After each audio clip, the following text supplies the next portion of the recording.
Samaninji, you're still muted. It can't hear. There. Okay, thank you for letting me know.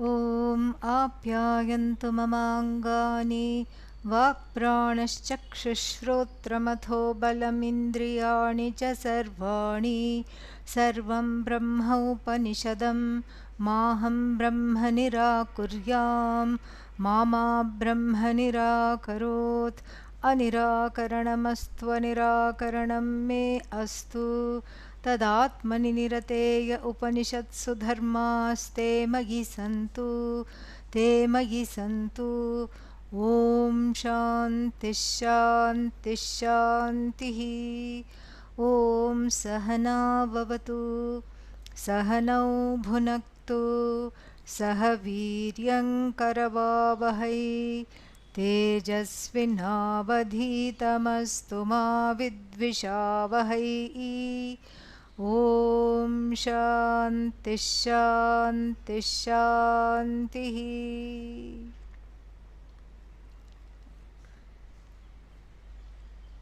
Last week we saw in full form the what is called Vaisheshika Mata. Mata means theology, opinions, ideologies, etc.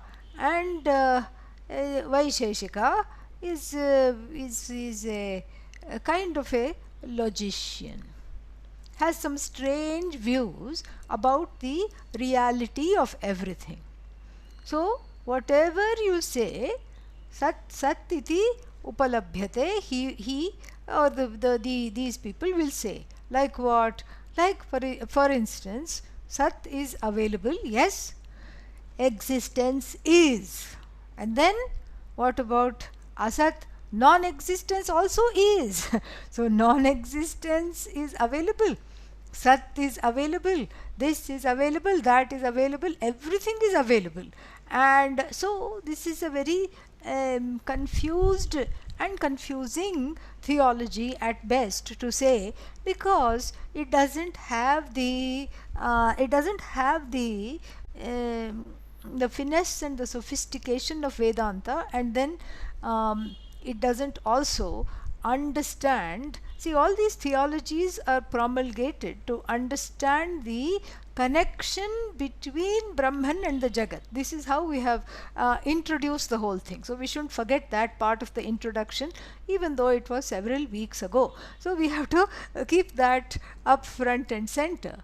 This sticky and funny problem. And what is this sticky problem? The sticky problem of how Brahman, quote unquote, became the Jagat. And of course our answer is Brahman did not become the Jagat, but nonetheless there is, there are many ways of trying to grapple with this question, and then therefore we have so many ways of understanding this whole issue. So this Vaisheshika mata, this Vaisheshika's ideology says everything is existent. Everything is extant. So there is such a thing called Sat. Yay, check. There is Asat. Check. Asat also exists? Yes. Sat also exists? Yes. And in fact, the Asat was there before Sat came into being. Naturally, because it has to come from something, and then something has to come from something, and until something is destroyed, something else cannot come. So like this very confused theology, and we saw some of the contours of this philosophy, if it can be called that, in order to understand where they are coming from, because this is important to see. And then then it's very, very strange. One part I didn't mention last time, which is I think worth mentioning, is this. What is the strange part? The strange part is this, what is this called? The connection between cause and effect. And let us bring in our example, our trusty example of pot and clay. Very easy example. So pot is the effect, and then clay is the cause. So what is the effect?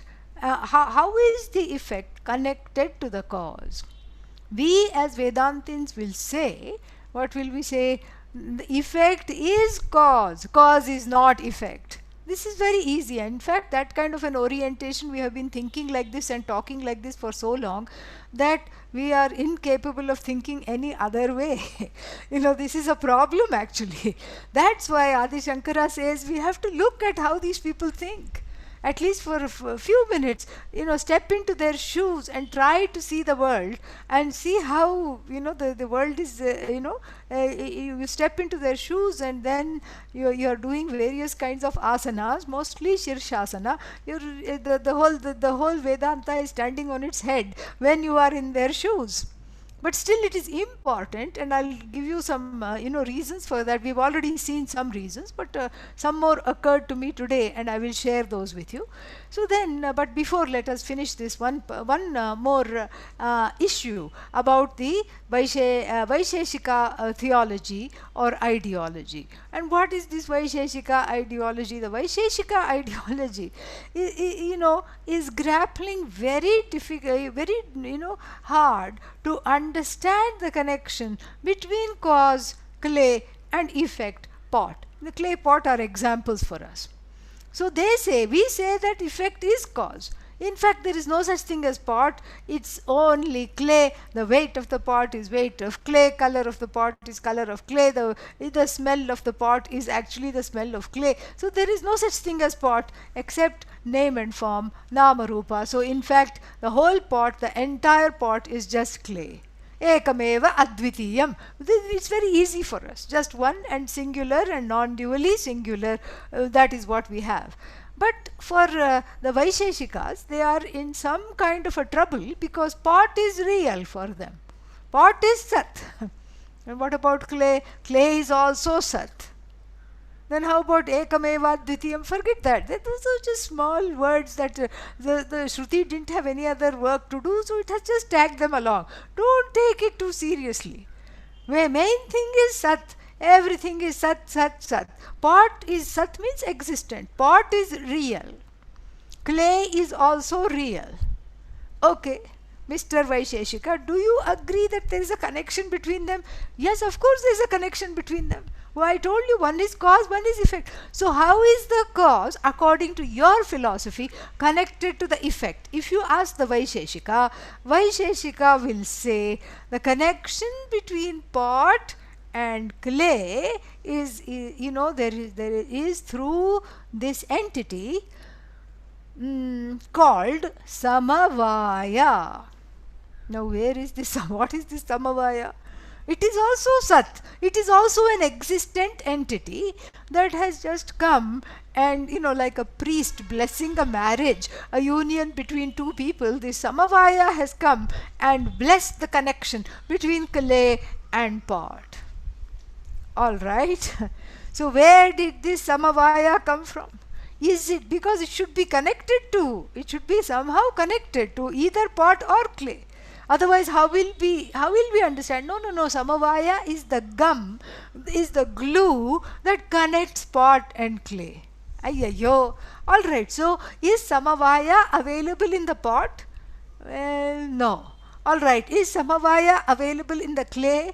Well, no. It comes from outside? Yes, it comes from outside. So then, first of all, if Samavaya is the connection between pot and clay, then what is the connection between Samavaya and pot? And what is the connection between Samavaya and clay?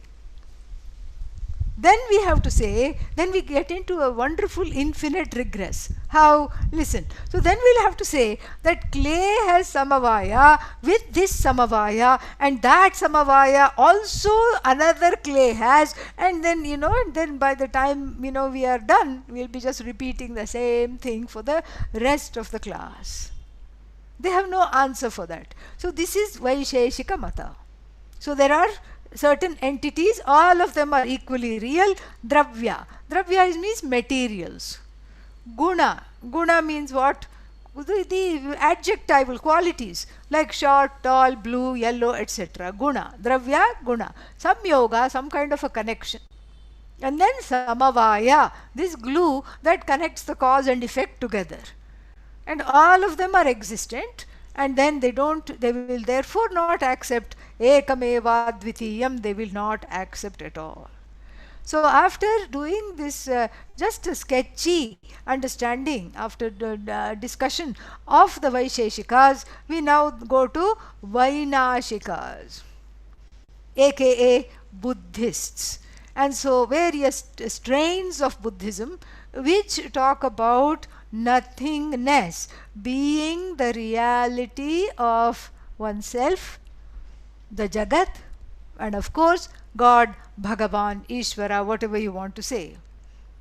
Nothingness, Shunya. In fact, they also use the word mithya, but their mithya is different from our mithya. Their mithya is, non-existent, totally false or non-existent. That is what their mithya is.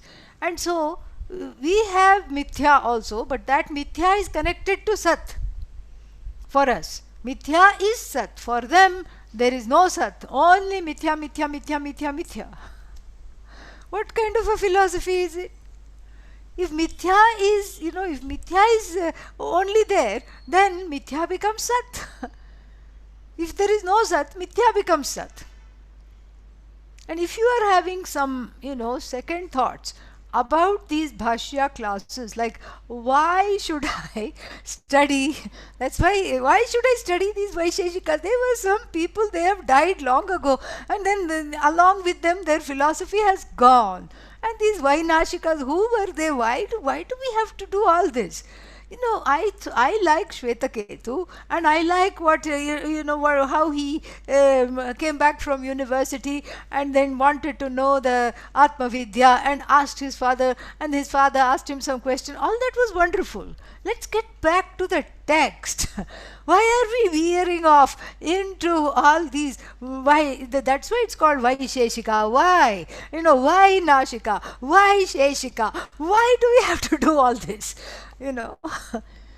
Well, even though it appears irrelevant, first of all, it is not. It's just it appears irrelevant. Here it is permanently relevant, because this is not an objection raised by Adi Shankara. This is Shruti Vakya we are analyzing. Asadeva idamagre ahuhu, eke ahuhu. Some people say Asad is the cause of the universe. Asad was there, and then from that Sat came. Like this, some people say the Upanishad is raising the contention. And what is the Upanishad? Apaurusheya. Apaurusheya means not human made. Sometimes, especially in these COVID times, when they package food, at least in India, they have a little sticker, untouched by human hands. Okay, they put that so that you can eat it. I mean, God only knows whether that is true or not, but we have to have Shraddha. So here also, we have to have the same Shraddha towards the Upanishad, because it is untouched by human hands. Bhagavan given, Bhagavan blessed, and it is just there for our hitam. So then we look at it with some Shraddha, and we give it the status of infallibility. Apaurusheya means if it is Bhagavan made, and if that which is infallible is Bhagavan, Upanishad is infallible. So Upanishad is a manifestation of Bhagavan here, Bhagavati, because Upanishad is feminine. So it is a manifestation of the goddess, and so you don't have the right to even correct it, or much less try to change it or do anything. It is called Chandasam, Vedic license. There is a Vedic license. And we have we even chant every day things that are, we may consider grammatically wrong. But this is what is the chant in all the Shiva temples. Atmaya Namaha, Atmalingaya Namaha. There is no such word Atmaya. Atma is not like Rama. Ramaya, okay. It is na ending, nakaranta. So therefore, Atmane Namaha. Who is going to correct? No one. That's why we all continue to chant like this, because we don't dare correct the Upanishad, even though our Sanskrit may be wonderful, and we don't have a one-upmanship on the Upanishad, primarily because we are there to sit at its feet and learn from her, Mother Shruti. And so and she is the teacher. So if you keep finding fault with the agent of teaching, then then one suffers. Upanishad does not suffer. So here it is very relevant, because the Upanishad is bringing up Vainashika, Vaisheshika matas in inviting this very cryptic sentence, Asadeva idam agre asit ekameva dvitiyam. A very intriguing sentence. First of all, it is asat, means non-existent. And then if it is non-existent, you say, okay, please let me have just one of it. And let me have non-dually one non-existent. It makes no sense at all. It's very intriguing, and the Upanishad brings it up not because during the time of the Upanishad these Vainashikas and Vaisheshikas were there. No, it's just because these Vainashikas and Vaisheshikas, which are embodied in these interpretations, in this particular interpretation, were there at all times. Wherever there is a human mind, this kind of a theology springs. That's why Buddhism, people make a beeline for it, because there is no Ishvara. Already people have Ishvara issues. How can you have Ishvara issues? You don't even know Ishvara. How can you have Ishvara issues? Ishvara issues is a polite way of saying mummy and daddy issues, authority issues. So the greater the authority issues, the harder it is to connect to Bhagavan.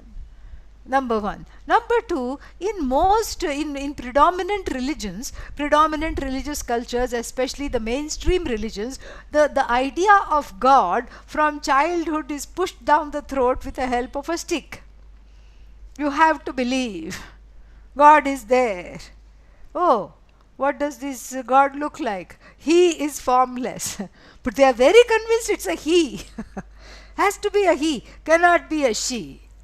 Can you say he and she, mother and father of the universe? Absolutely not. I was there in some big world meeting with all these people from different traditions.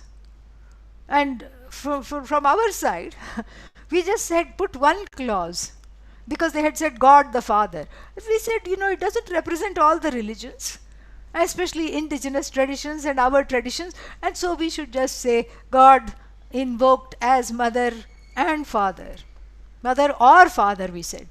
And the people got so red in the face, and people got so angry. Some of them just threatened to leave. So we had to leave it at that. So this is, this is what it is. So Ishvara issues means authority issues. Unresolved issues connected with authority figures, plus the pushing of a particular belief-based Ishvara, it gives rise to Ishvara allergy. And therefore, even now in the West, Buddhism is seen as nothing wrong. I mean, this is just an offshoot of Hinduism. I'm not criticizing it. I'm just telling how it has become people make a beeline for it, and it's much easier for people to accept than Vedanta, than anything that is Hinduism or Ishvara based. Because this is the reason. So where are the Vainashikas? They are here. They are definitely still here. These are all timeless objections. And where are the Vaisheshikas? These are the scientists who just keep saying this is what it is, this is how it is, this is the weight of it, everything is existing, and then we should not engage in reductionism. There are many people who think like this. And then the final reason to study this kind of objections and or not the final, the second last reason is because these Vainashikas and Vaisheshikas are sitting in our own heads, lurking quietly. On the face of it, there is a lot of Shraddha. We listen like this and we say, oh, how wonderful, etc., etc. I am not a Vaisheshika, I am not a Vainashika.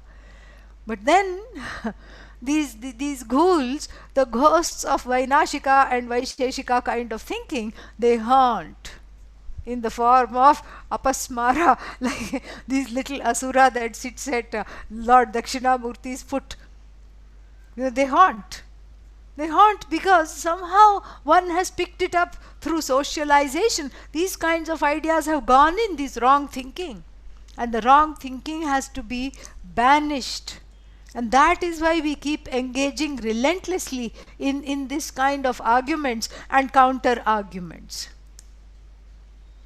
Finally, engaging in these kinds of arguments makes one brain very, very alive. And this is something, and studying Sanskrit also comes under the same, rubric. It is like a massage for the brain cells. And if all the above mentioned reasons were not convincing enough to continue with the Bhashya class, this one should clinch it. That's why I saved the best for the last. So the brain is an elastic muscle, really. It's an elastic organ. It is supposed to keep learning, and it is supposed to keep itself fresh all the time. And study of Bhashya keeps it very, very alert.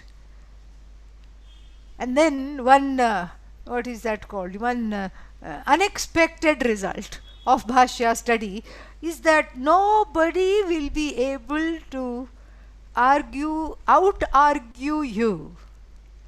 You become invincible in your thinking gets straightened, and then nobody will be able to defeat you in an argument. And so you will reign supreme. This is also some kind of a, what is that, vibhuti of studying the Bhashya. Vibhuti means the glory. Okay, so that is why we now, with these words of introduction, let us now enter into what is called Vainashika Mata. Vainashika means the Buddhist-like person. Okay. Okay, now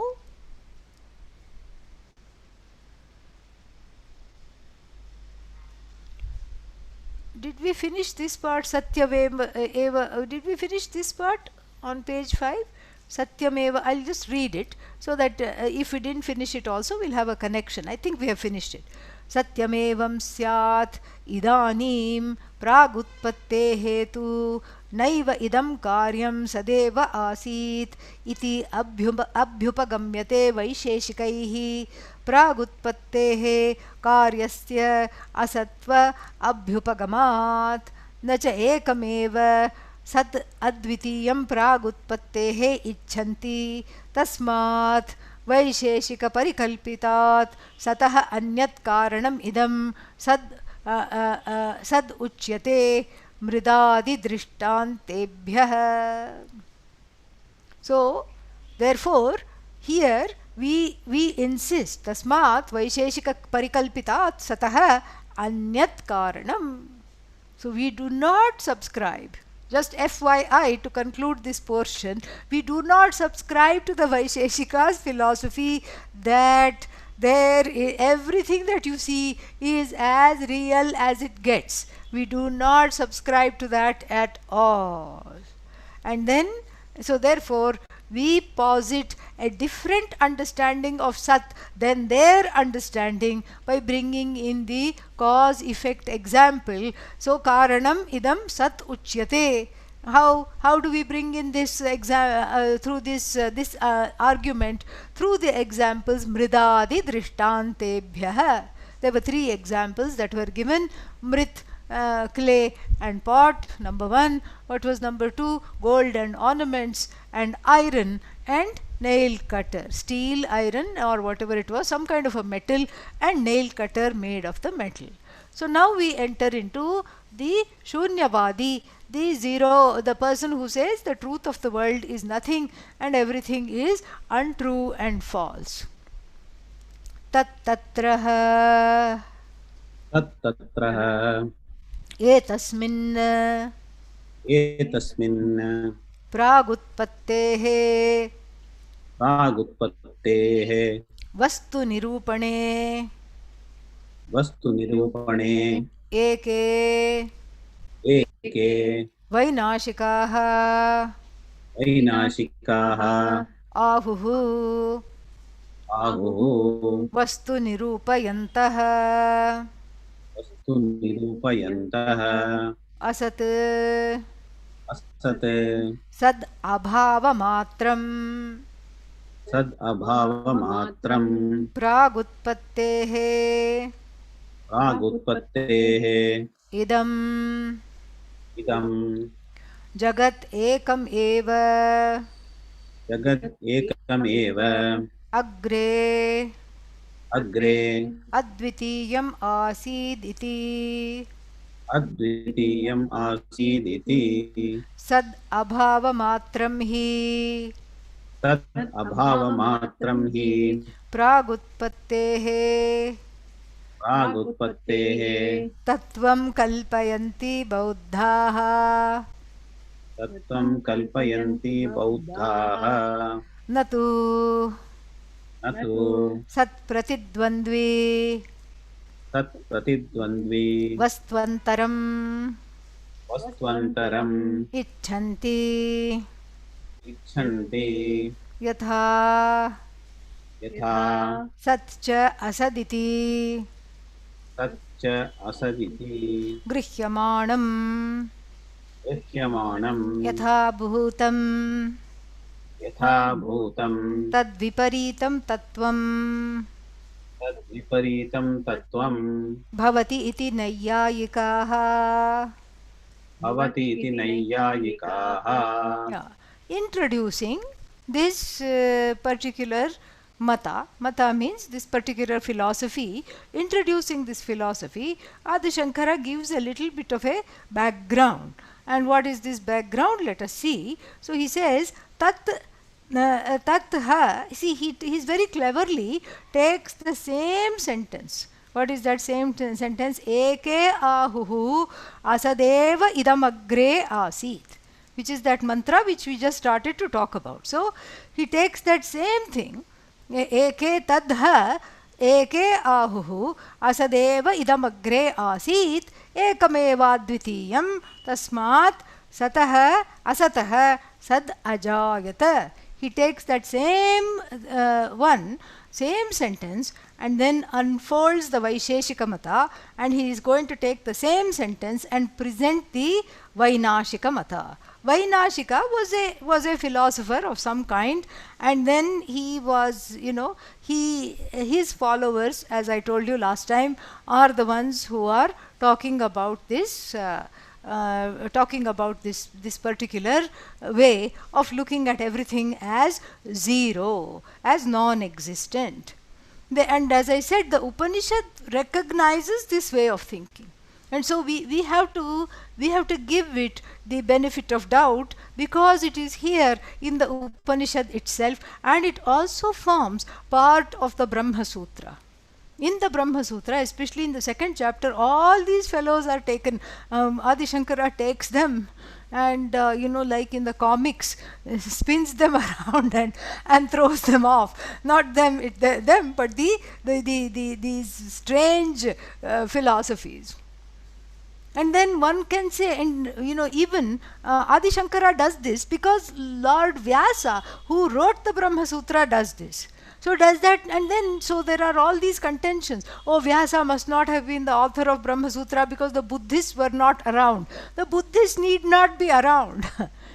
The thinking was around. Thinking is still around, and that thinking is what is being addressed here. Okay, so the various kinds of Buddhism and other schools of thought, they called Kshanika Vijnanavada, Shunyavada, all these are discussed in the Upanishad and in the Brahma Sutra. And as I told you last time, this sentence Asadeva idamagre asit is there verbatim in the Aitareya Upanishad and in the Taittiriya Upanishad. Asadva idamagre asit tasmat sadajayata, it is there. So therefore in those places asat means lack of, absence of name and form. Here it means something else. So therefore the context and the traditional way of looking at it through the bhashya becomes the basis for ridding ourselves of this nothingness and mithyaness without satyam. So therefore, so what do they say? Let us see. So contention is presented here. What do they say? They say the cause of the entire Jagat is zero. Okay. What is the thing here? What is asat? Sad abhava matram. Look at the bhashya. Sad abhava matram. Sadabhava matram means the absence of sat alone, matram alone, only. Absence of sat is. Now, aren't you contradicting yourself when you say absence of sat is? No, absence is. And then, so this is very interesting. And then, so then the Vainashikas accept only abhava, whereas the Naiyayika Vaisheshikas accept both sat and asat as real. This is the main difference between the two of them. So then what is sat? Sat is that which is born by the destruction of the previous condition, whatever that condition was. And then this is what the thing is. So they say everything is sat. And then for Vainashikas, there is no abhava pratiyogi or sat pratidvandvi in the bhashya. So sat abhava matram hi kalpayanti. And Adi Shankara, of course, trolls them very nicely by saying kalpayanti means it is not real. They imagine, kalp to imagine. So they don't accept bhava or the existence of any kind. They only deal with abhava, means absence. Sat is asat. Sat abhava matram hi kalpayanti, meaning they imagine a reality before creation. And what is that reality? That reality is pragutpatehe, before creation. What do they imagine? They imagine abhava as the reality. Simple, nothing else. They imagine non-existence as the reality. This asti buddhi is not there. So what is the buddhi then? See, for us everything asti iti upalabhyate. Flower knowledge is, dead flower is, withered flower is, compost is, another flower bush is. And even if we say flower is not, we are constrained to use the word is. So what is this corollary for them? For them, everything is the absence of vastu, is the object of the sadbuddhi. The object of the buddhi is not is. Oh, this is very confusing. What is the object of the buddhi? What does the buddhi see? Buddhi only sees is not, is not, is not. Flower is not. Chocolate cake is not. That's a travesty. And then ice cream is not. And then what else? The bed is not, couch is not, table is not, house is not. So the buddhi is not is cognition. It is not cognition. If somebody listens to us, they'll think we are gone stark raving mad. But what else to do? We have to talk like this because they talk like this and put us in this situation. So for them, they will not even be able to make one mantra of the Chandogya Upanishad. Forget tattvam asi. Asi comes from the, us to be. Is. Asi, you are. There is no asi. Asi is false. And then what? Then there is no asmi. I am. Aham brahmasmi. They will cancel asmi. Na asmi. Tattvam na asi. You are not that. You yourself are not. So forget that. That also is not. You are not. That is not. It's the is not buddhi that prevails. And so what is Sat for them? What is Sat means? What is real for them? The negation of the presence of the speaker is Sat for them. How to negate the speaker's presence? Well, you know, that is where they get stuck, and that is the departure point for us. So then, unlike, as I told you before, Nayayikas and their first cousins Vaisheshikas, they do not accept anything other than Asat, Abhava and Asat. They don't say Sat and Asat both are there, let them get along, let there be existence and let there be a little bit of non-existence also. What harm does it do? Let them both happily get along hand in hand, skipping down the road. Let them be. No. No such accommodation the Vainashika will give. Vainashika will say, there is no such thing. There is only Asat. Only Asat. No opposite. Sat pratidvandvi na vidyate in the Bhashya. Sat pratidvandvi means there is nothing other than Asat. Asat alone is. And before creation, what was? Asat alone was. Now that the creation is there, what is the creation? Of course it is Asat alone.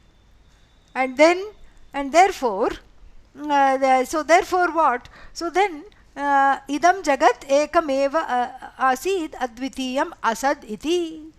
So what is this jagat? Hello, Asat. What is the cause of jagat? Asat. Asat means non-existence. From a non-existent cause, a non-existent jagat has come. Yippee. This is what we have to say. What else to say here, you know? And then, so then this runs into, this kind of a philosophy runs into a lot of problems, and very, very logical problems. To find out the problems in this philosophy, you don't have to be a philosopher. You can just be a thinking person and the problems just come out by themselves. And then, therefore,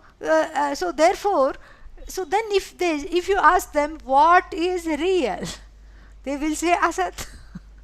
You see the contradiction here? What is real means what is ultimately Asat. So they are constrained to say that your is not alone is. Is not is Sat. So therefore, your Sat is Asat. And Adi Shankara talks about it how Adi Shankara says, Natu Sat Pratidvandvi Vastvantaram. No, a little further, I think, yeah. So, right there. Sat Pratidvandvi Vastvantaram Icchanti. And then Tattvam Kalpayanti Bauddhaha. So, the Asad Sad abhava matram hi tattvam kalpayanti. So for them, what is the truth? The truth is Asat. And what is the meaning of the word truth? Truth means that which cannot be negated. And so the only thing that cannot be negated is negation itself. Go figure, okay? Ayushman Bhava. You have to say, please live long. Nothing else you can say to them. You have to just bless them and go on their way. Like that theological discussion between Pujya Swamiji and one born again Christian pastor. And so then, and the reason why Swamiji entertained the pastor was because he happened to be the father of one of the students studying with Pujya Swamiji, and that student had said, please talk to my father, see if you can make him appreciate Vedanta a little bit. So the man came, and Swamiji is talking, and and the man says, Swami, the world is 3,000 years old. And Swamiji said, we don't accept that because some of our buildings that are still standing are 3,000 years old. In many places I can show you that. And some of our texts are 3,000 years old. And like Natya Shastra, 3,000 years old. So we don't accept that. And so he said, we should just agree to disagree, Swami. No, he says, you look, there are dinosaur bones, Swamiji said. Forget buildings, there are dinosaur bones, and they walked the earth, and there is carbon dating. And he says, we don't believe in carbon dating. I said, okay, it doesn't matter. At least there are bones. These are there in the museums. You can go see the bones, and the dates will be written there. And then he thought about it and he said, Swami, do you believe that God is almighty and all knowledgeable? And Swamiji said, yes, of course. Don't you think that God, who made the world 3,000 years ago, could have put some old bones to confuse the people? Don't you think that he's capable of that? And Swamiji's response was, how will you have your tea, with or without sugar? That was all. Because no, the dialogue is gone. No possibility of dialogue. And the same thing with these people who say that the truth of everything is asat. Truth means what? Real. Real means what? It exists. So the reality, their existence, is ultimately non-existence. Non-existence alone exists. Think about how they have to talk in order to peddle their wares. Very, very interesting. So Sat alone is Asat according to them. And then, so their Sat is Asat. And then Adi Shankara launches an objection. And now, having understood their point of view, if we can even wrap our minds around that, so then we can imagine him, one of these Vainashikas, imagine them talking. So what would they say? Nanu Nanu sad abhava matram tad abhava matram prag utpattehe pragutpattehe chet abhipretam chet abhipretam vainashikaihi vainashikaihi katham pragutpattehe katham pragutpattehe idam asit idam asit ekameva ekameva advitiyam cha advitiyam cha iti kala sambandhah iti kala sambandhah sankhya sambandhah sankhya sambandhah advitiyatvam cha advitiyatvam cha uchyate taihi. uchyate taihi. Yeah. So this is a very interesting. Nanu means it's an objection. All objections start with Mr. Nanu. So this Nanu means indeed, or some kind of a conversational, some kind of a indeclinable word just used in conversation. Nanu, by the way, or I know better than you. It has many meanings. So Nanu, Sat abhava matram, the absence of Sat alone, prag utpattehe, before the creation, chet preshitam abhipretam vainashikaihi. So if it is contended that there was only one abhava, one big abhava, and the absence of Sat alone was, then Adi Shankara says that gives rise to a lot of problems. Because what will you say? Asat eva asit. First you're saying asat, and then you're using the verb is for asat. And that too in the past tense. Verb was. Asat was. And then you're giving, and you're also saying, I'll have, it's like saying, I'll have only one rabbit's horn, please. You go to the shop. Ekam. Only one. So how many asats were there? Ekam. So there is sankhya sambandha. There is a connection with number. Asit, kala sambandha. So there is a past tense connection. There is a numerical connection. And then there is also non-dual. How can you say it is asat and it was in the same breath? How can you say, like there was, the asat was non-dually one, not two? without a second. It's like saying, somebody is saying that there were twins that were born. To whom? To a person who could not have children by any means whatever. And so like this is like the, how can you say this? In the past tense usage, there is what is called, Adi Shankara says, there is Kala Sambandha. Because there is a connection to time. This Jagat was there and was Asat. How can a non-existent Jagat have a connection to time? Forget Jagat. How can a non-existent anything have a connection to time? You cannot say that I was given a rabbit's horn for good luck by my great grandmother, and then she found it buried in the yard in the year 1923. So then what did she dig up? She dug up rabbit's horn. Rabbit's horn asti nava nasti. It is not there. So she dug up a non-existent thing from her yard in when? 1923. Think about this.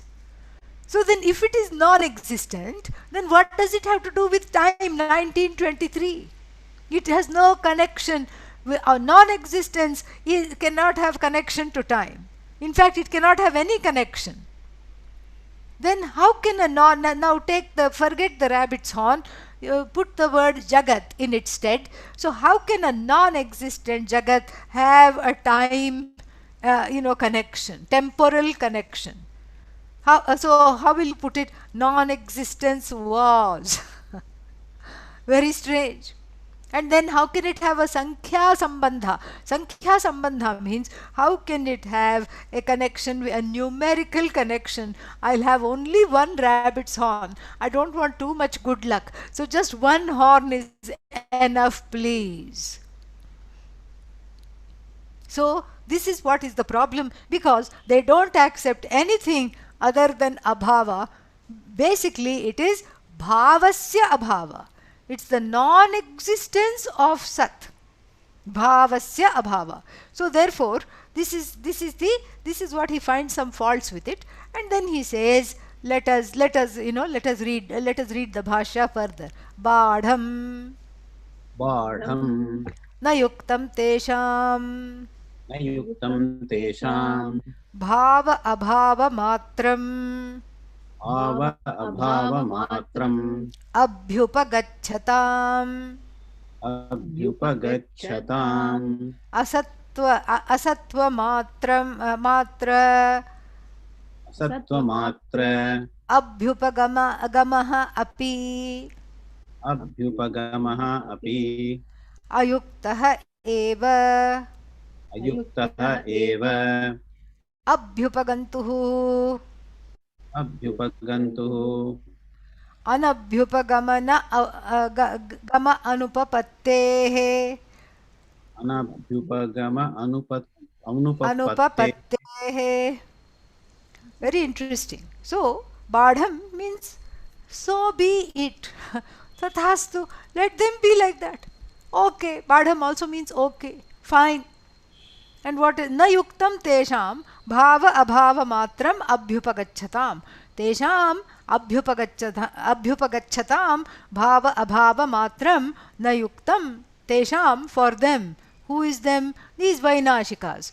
For them, bhavasya abhava matram abhyupagacchatam. For them, abhyupagacchatam means for them who accept only the bhavasya abhava, for them who only accept who don't accept anything other than bhavasya abhava, who don't accept anything other than non-existence. So then for them na yuktam means we can't expect anything else. What else can you expect? We can't expect anything else. Why? Asatva matra abhyupagamaha api ayuktah. So even if we take them at their own word, and how do we do that? We say, all right, let your non-existence prevail. Even if we take them at their own word, then what happens? This to show that yes, everything is false, etc. Even if we do that, what do they do? The person negating the existence, he cannot be negated. The person negating the existence cannot be negated. This is the problem. This is what it means in the last sentence here. Ayuktaha eva. Even if we take them at face value, ayuktaha eva means it is not tenable. Their philosophy is not tenable at all. Why? Abhyupagantuhu. The expounder of the philosophy of what? Of non-existence, anabhyupagama anupapattehe, cannot disappear while teaching the philosophy. In other words, an existent person is expounding the philosophy of non-existence and is unable to negate themselves. That is the problem. They are unable to negate themselves. This is the situation. And then we can't, and then supposing see, for us we don't have a problem, because even though we use the word mithya, our existence is just being one and non-dual.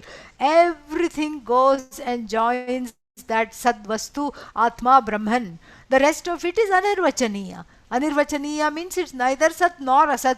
It's in between, somewhere hanging, like the sage Trishanku, between heaven and earth, somewhere hanging. So we use the word mithya, but then when we say time is, the isness joins sadatma. Place is, isness joins sadatma. Connection is. So even in looking at Ganga water, we say Ganga is, water is. Then 2 atoms of hydrogen and 1 atom of oxygen is.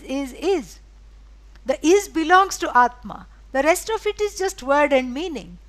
And here for us, all that is there is Brahman. But for this Vainashika, Astitvam is negated. And therefore, there is no connection between this nasti, na asti, not there, and then asat, and then everything else that we are talking about. So then the next problem that comes is, what is your pramana? For us it's easy. We don't have to take the authorship and find out any pramana. We just say that, look, the Upanishad says so. Upanishad is pramana. What is pramana? Proof. And what is this proof? In other words, the means of knowing are the proof. We have 5 means of knowing, which are called direct perception, the sense organs, number 1.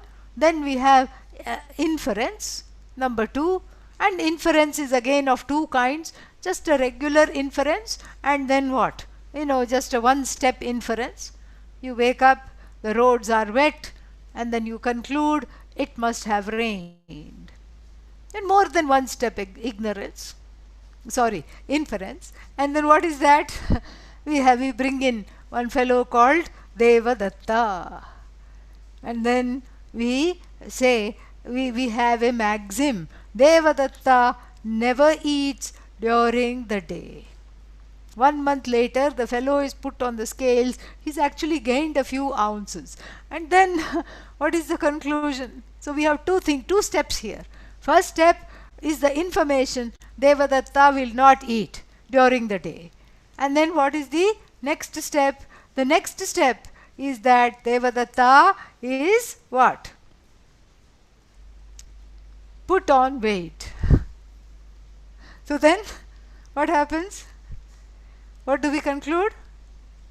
He must be eating when when he's not watched during the night. He is eating during the night. This is called, arthapatti. Anyatha anupapattau arthapatti or arthat apatti. So this is arthapatti. This is a second kind of inference. Then we have similarity. Upama. Not what you had for breakfast. That is upma. This is upama. Upama means it's like, you take a known entity and then you compare it to an unknown entity.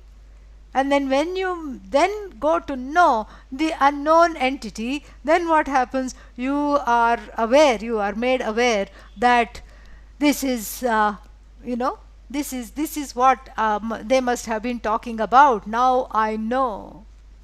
This is what it is. So, this is like a comparison, upama. Then we also have the cognition of absence, but that is of a specific thing in a specific time, in a specific place. So, is there a pot in the palm of my hand? You will say no. Why? Because I don't see it. You don't see the pot. It's not that you see the absence. You don't see the pot. That is true. But that means what? The pot is just not there in the palm of my hand. That means what? The pot is elsewhere. Like right here, behind the computer it was. So the pot came out, and so now pot is in the palm of my hand. It was just not there in that minute. See, it's gone. So that means it is elsewhere. So for us, the cognition of absence is limited to what and where. We don't say it is absolutely absent. Not possible at all. For us, we only deal with presence. Because that presence is you. That presence is Ishvara. That is why there is Mahavakya. That is why there is, that is what the whole thing is. And so, because everything asti iti upalabhyate. And so we have these 5 means of knowledge, and none of them are able to deduce, infer, grasp the Sat. Sadatma. Not able to grasp the Sat. Why?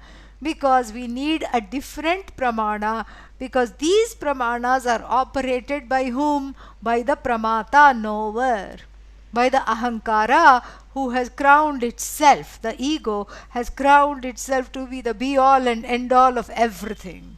And the ego sits and says, yes, I inferred that. Yes, I found out that Devadatta must be eating at night. Yes, I did this. And so this knower and the I have coalesced into one. The I has identified itself with the knower. And so if my nature, if one's nature as Ishvara is also an object for deduction, is also a subject matter for contention, like so many other branches of knowledge, then we'll have what is called anirmoksha prasangaha. Anirmoksha prasanga means a situation where you can absolutely have no moksha possible. Shastra becomes useless, everything becomes useless, guru becomes useless, teachers will be out of a job, Upanishads become useless. Upanishad can be used to, if you have a table that is little wobbly, then if it's a small wobbly table, put Kenopanishad because it is slim, and then if it's a big wobbly table, put Brihadaranyaka Upanishad to balance the table. That is all that you can do, because Upanishad is useless. Because what else is going to happen? Because Upanishad is its own means of knowledge. That is why it is not a matter for sitting and reading. It is a matter to expose yourself and be transformed. It is where the knower is knocked off from this pedestal. That is what has to happen. And unless that happens, the knowledge will not go in. And that's why in the Kenopanishad, the teacher asks a quiz question, a quizzical, very, very interesting question. Who knows Brahman? One eager to please student lifts the hand, raises the hand, says, me. And the teacher doesn't have very nice things to say. Teacher says, yadi manyase suvedeti. dabhrameva evapi nunam tad brahmavetha tvam. So and if you say that I know the Brahman very well, then that means you don't know Brahman at all. Your knowledge of Brahman is like a little dust bunny. You know dust bunny? I don't know why they call it bunny, but little piece of lint that is just floating around. That is how your knowledge of Brahman is. Then another student, equally eager to please, also raises the hand and says, I know, I know. Well, this fellow always shows off. He doesn't know the answer. I know the answer. The correct answer must be, I don't know Brahman. So he says, Sir, revered teacher, I don't know Brahman. And I don't know Brahman at all. And teacher says, sit down. Paatale theriyum. I know when you see your face, I know you don't know. Sit down. Shut up and sit down. Keep quiet. Don't have to, show off at all. Then the correct answer is given by a very clever student who says, I will not say that I don't know, and I will not say that I know it as an object. And the teacher says, wonderful. You see, so this is something which is so interesting. It is not something to figure out. It's not something to study on your own. It is where you have, you have to let the pramana be the surgeon that removes the cataract from the eyes of wrong identification. I am as good as this body, I am as good as this mind, I am as good as this family to which family of origin, I am as good as what I know, I am as good as how much money I have, or sometimes people, define themselves by don't have. Like when you say, I am bald, that means I am a bunch of non-existent hair. You see, this is how people identify themselves. These identifications are wrong. And for a mindset that has these identifications, they have to be knocked off. Therefore, the Upanishad, through its various pedagogies, gives the knowledge in such a way that it knocks off the status of the knower for the I notion, the ahankara. And then that's why the student says, I don't say I know it as an object. I don't say I am the knower of Brahman. Yet I cannot say that I don't know. That is why that was the correct answer. So this is not a matter for sitting and reading. This is a matter for just allowing the pramana, the Upanishad, as a means of knowledge to operate upon you. That's why it is scary to study with a teacher. And why? Because one is used to coming up with one's own, being in charge of the knowledge that one produces. And you see, this is not a product. This knowledge is not a product. It was ever there, it is ever here, it will always be there. Sat, sat, sat eva upalabhyate. It is always available as is. And that is you. That is Ishvara. How are you going to know this? This cannot be intuited. This cannot be inferred. This cannot be, you cannot sit and think this up. This is something, 9/10 of the knowledge is removing the wrong notions and the dysfunctional ways of being that one has, the conduct, the way one conducts oneself, the sense of obligation, dysfunctionality, codependency, apology, guilt, hurt, and feelings of burden. All these things, these feelings of omission and commission, all these things have to go. So wrong notions are dismissed by exposing oneself to the Upanishad as a pramana. So we don't have to come up with some kind of a, we are not under a pressure to come up with, where did you get this idea that Sat alone is? We can just point to Chandogya chapter 6, mantra 6, 2, 1 and say, here is where it says, Sadeva idam agre asit. That is our pramana, because Upanishad is a means of knowledge that has to work on me, has to work on oneself, that I have to have the receptivity to allow the Upanishad to do its magic on me.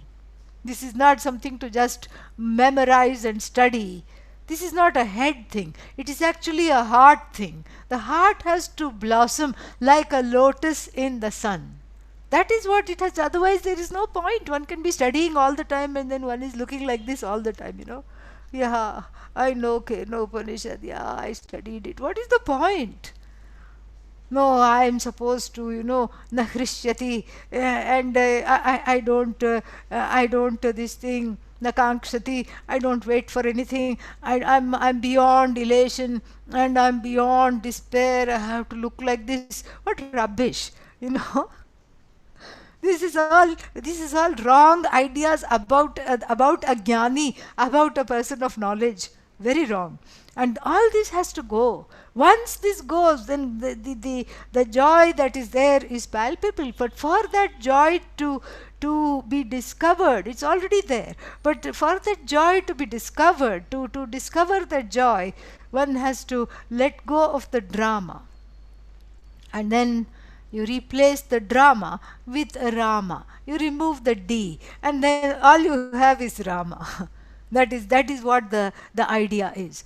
And so we can ask a few questions to this Asadvadi, this Vainashika. Vainashika means this Buddhist type of person who says non-existence reigns. And who is it saying? An existent person. We just have to say, what is your proof, sir? Madam, whoever you are. What is your proof for Asad alone is or was? Asad was. Did you go and see? They will have to say no. Because if it is non-existent, it is not available for sight. It is not available for any pramana, any means of knowledge that you operate. So you cannot say, I saw Asat. Because why? You yourself are there. You are Sat. You are existent. And so then what is the proof? For us, we don't have to worry about proof. For us, Veda is proof. Veda is a means of knowledge. We have Shraddha in the Veda, and that's enough for us. But you don't accept the Veda. So what do you say? Do you accept your own reasoning? Yes. Yes. So do you perceive the inference, do you perceive the non-existence, or do you infer that the truth of the world is non-existent? I infer, let's say that person says. And then, you infer. Okay, then what do you infer? Non-existence. How can you infer non-existence? In order for inference to work, you need at least two existent things. It rained, why? Because the roads are wet. The roads are wet, therefore it must have rained.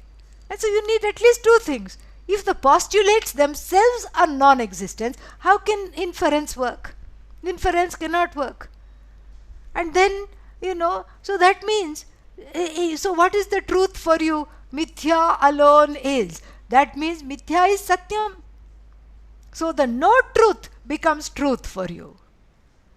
So this is what the whole thing is. Poor thing, they don't even have Veda to help them. The whole thing is, everything is Nasti, and anything that is, is Nasti.